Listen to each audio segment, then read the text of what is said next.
Hello and welcome everyone. Last class में हम लोगों ने कवर किया था चैप्टर 9। आज हम लोग स्टार्ट करने वाले हैं चैप्टर 10। चैप्टर 10 जो है वो है हाविंग। जैसे हमें नाम से ही पता चल रहा है कि इसके अंदर हमें किसी को हाफ करना है। किसको हाफ करना है, कहाँ पर ये अप्लाई होगा, इसको समझते हैं डिटेल में इस चैप्टर के अंदर।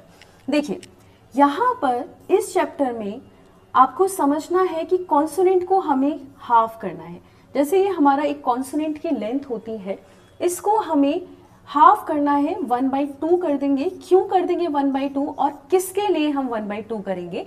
देखिए अगर किसी भी वर्ड में टी और डी, टी या फिर डी की साउंड आती है किसी भी वर्ड में, तो इनसे पहले वाला जो कॉन्सोनेंट होगा, ठीक है, इनसे पहले वाला जो कॉन्सोनेंट होगा उसको हाफ कर दिया जाएगा टी और डी के लिए। अब कहां पर ये होगा और कहां पर हमें इसको अप्लाई करना है वो समझते हैं रूल्स के साथ।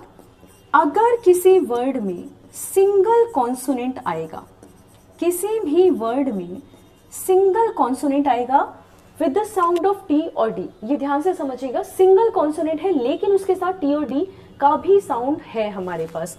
सिंगल कॉन्सोनेंट है तो वहां पर लाइट कॉन्सोनेंट्स, जितने भी हमारे हल्के कॉन्सोनेंट्स बनते हैं उनको हम हाफ करेंगे टी के लिए, ठीक है, टी साउंड के लिए लाइट कॉन्सोनेंट्स को हम हाफ करेंगे।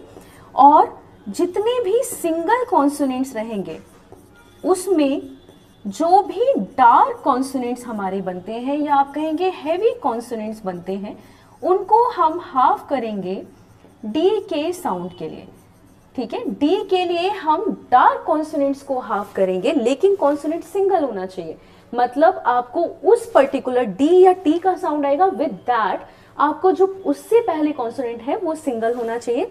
तो लाइट कॉन्सोनेंट्स को टी के लिए हाफ करेंगे और डार्क कॉन्सोनेंट्स को हम डी के लिए हाफ करेंगे। समझते हैं एग्जांपल्स के साथ। जैसे एक वर्ड है नॉट, यहां पर देखिए you are getting 2 consonant sounds and 1 vowel sound, ठीक है। तो यहाँ पर आपको अगर नॉट लिखना है तो आप नॉट कैसे लिखेंगे? आपने एन को हाफ कर दिया, किसके लिए? आपने टी के लिए हाफ कर दिया। अब देखिए टी से पहले एन का साउंड आ रहा है, एन कॉन्सोनेंट का साउंड आ रहा है, तो आपने एन को हाफ कर दिया नॉर्मल लेंथ से। नॉर्मल लेंथ हम एन की इतनी बनाते हैं, ठीक है, नॉर्मल लेंथ जो बनाते हैं हम वो इतनी बनाते हैं, तो हमने इसको हाफ कर दिया, 1/2 कर दिया, किसके लिए? टी के लिए। अब ये जो है टी हमारा क्या होता है? टी हमारा एक एन जो है वो हमारा क्या होता है? लाइट कॉन्सोनेंट होता है, इसीलिए हमने टी के लिए उसको हाफ किया है, ठीक है। ऐसे ही एक एग्जांपल और देखते हैं। अगर हमें जैसे लिखना है एक्ट, तो यहां पर भी आप देखिए का और का के बाद टा का साउंड है, ठीक है। तो एक्ट अगर हमें लिखना है तो ये आपका के जो है वो हाफ हो जाएगा, और के भी हमारा लाइट बनता है, उसको हमने हाफ कर दिया है डी के लिए, ठीक है। एक और एग्जांपल लेते हैं। जैसे हमें लिखना है बैड, तो बैड में डी से पहले जो कॉन्सोनेंट है वो क्या है? बी का साउंड है, और बी जो है वो एक डार्क कॉन्सोनेंट है, तो बी जो है वो हमारा हाफ हो जाएगा, किसके लिए? डी के लिए। तो ध्यान ये रखना है कि अगर सिंगल कॉन्सोनेंट है, सिंगल कॉन्सोनेंट ही बोलेंगे क्योंकि ये हाफ हो गया है, तो सिंगल कॉन्सोनेंट को डार्क कॉन्सोनेंट जो है वो डी के लिए हाफ होगा, और लाइट कॉन्सोनेंट जो है वो टी के लिए आपका हाफ हो जाएगा, ठीक है। नॉर्मल लेंथ से आपको हाफ कर देना है, ये ध्यान रखना है। इसके बाद अगर किसी कॉन्सोनेंट में, किसी वर्ड में एक से ज्यादा ज्वाइनिंग है, जैसे आपका वर्ड हो गया कैप्ट, तो वहां पर ये आपका रूल अप्लाई नहीं होता। वहां पर आप इसको हाफ कर सकते हैं टी और डी के लिए, दोनों के लिए। अगर किसी कॉन्सोनेंट में एक से ज्यादा ज्वाइनिंग आती है तो वहां पर आपको क्या करना है? टी से जस्ट पहले, टी या डी से जस्ट पहले वाला जो कॉन्सोनेंट है उसको हम हाफ कर देंगे, ठीक है। तो अगर आपको कैप्ट लिखना है तो आपने के बनाया और के बाद आपने क्या किया? आपने पी बना दिया, तो ये बन गया आपका कैप्ट, ठीक है। तो पी को आप हाफ कर देंगे। पी भी अगेन वैसे लाइट कॉन्सोनेंट है, बट यहां पर आप देख सकते हैं जैसे आपने मार्क्ड बनाया, ठीक है। तो मार्क्ड जो है यहां पर आपने के को हाफ किया है, किसके लिए?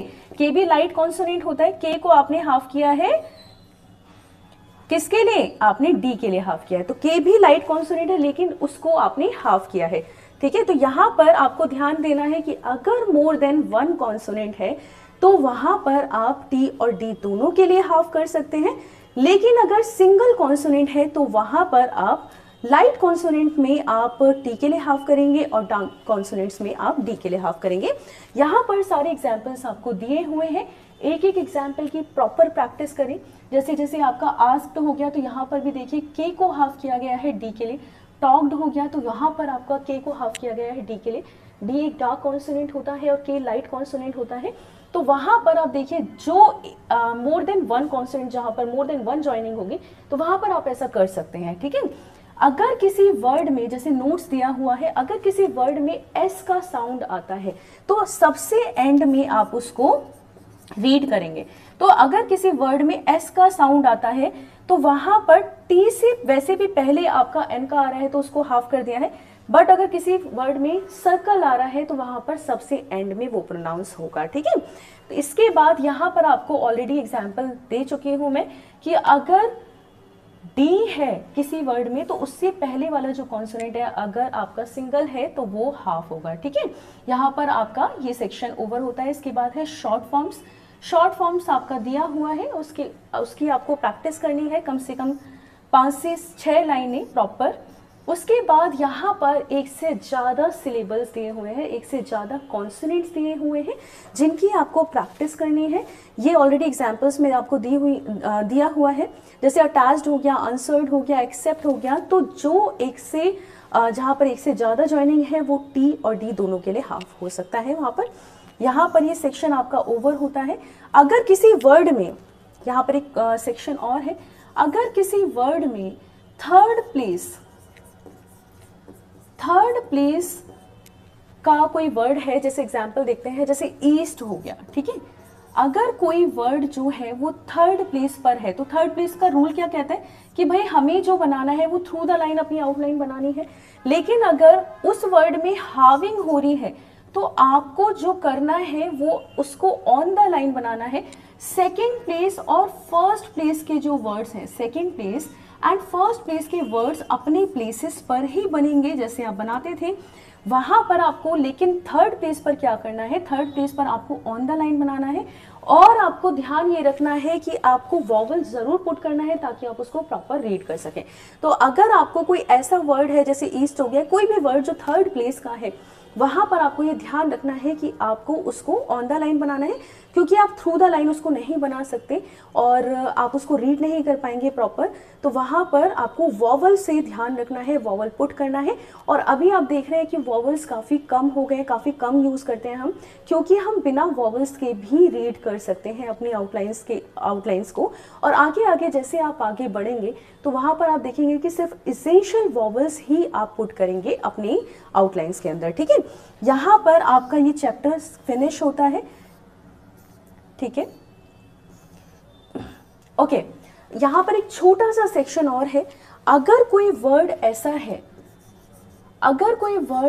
है जहां पर आप अगर उस वर्ड में पूरी आउटलाइन बनाने की रिक्वायरमेंट है, जैसे कि ये वर्ड हो गया रेट, अगर आप उसमें हाविंग करते हैं, कहीं पर भी हाविंग करते हैं यूजुअली अपवर्ड आर के अंदर, तो वहां पर आप उसको रीड नहीं कर पाएंगे अगर प्रॉपर, ठीक है। अगर आपका वो वर्ड कुछ और रिप्रेजेंट करने लग जाता है तो आप वहां पर फुल आउटलाइन बनाएंगे। फुल आउटलाइन इसलिए बनाते हैं और ये कई जगह कई वर्ड्स के अंदर आप देखेंगे कि आपको फुल आउटलाइन रिप्रेजेंट करनी होगी अगर वो कुछ और रिप्रेजेंट करने लग जाएगा। तो जैसे रेट हो गया, तो अगर हम इसमें आर को हाफ करते हैं टी के लिए तो वहां पर वो एंड या शुड, अगर आप अबव द लाइन बनाएंगे कोई वर्ड ऐसा होगा तो वहां पर वो रिप्रेजेंट करने लग जाएगा एंड को, शुड को, तो आपको अगेन रीडिंग करने में प्रॉब्लम आएगी। तो वहां पर कहीं पर भी कोई भी ऐसा वर्ड आएगा जहां पर आपको आउटलाइन को रीड करने में प्रॉब्लम आएगी, अगर आप उसको पूरा नहीं बनाएंगे तो वहां पर आपको पूरी आउटलाइन बनानी ही होगी। जैसे अगर कोई ऐसा वर्ड है जहां पर आपका कर्व स्ट्रोक है, कर्व के बाद आपका के आता है, ठीक है, जैसे फैक्ट हो गया, तो वहां पर भी आपको सेम सेक्शन को फॉलो करना है, क्योंकि अगर आप एफ को हाफ करेंगे के लिए तो वहां पर के जो है वो मिक्स हो जाएगा एफ के अंदर, आप उसको रीड नहीं कर पाएंगे प्रॉपर कि उसके वो हाफ हुआ है टी के लिए। तो हम क्या करते हैं, हम उसको पूरा बनाते हैं। कोई भी ऐसा वर्ड जो आपको लगेगा जहाँ पर पूरा बनाने की रिक्वायरमेंट है तो वहाँ पर हम पूरा बनाएंगे। दूसरा, अगर किसी भी टी या डी के बाद वॉवल प्लेसिंग है, कोई भी वर्ड उस वर्ड के अंदर वॉवल प्लेसिंग है सबसे एंड में, तो डेफिनेटली वॉवल पुट करने के लिए आप वो पूरी आउटलाइन को बनाएंगे ही बनाएंगे। ऐसा हम पीछे एग्जाम्पल्स में भी देख चुके हैं, पीछे चैप्टर्स में भी देख चुके हैं, ठीक है। देखिए जैसे फैक्ट हो गया, इफेक्ट हो गया, लाइक्ड हो गया, लोकेट हो गया, तो इस तरीके के सारी वर्ड्स में हम सेम सेक्शंस को फॉलो करेंगे, ठीक है।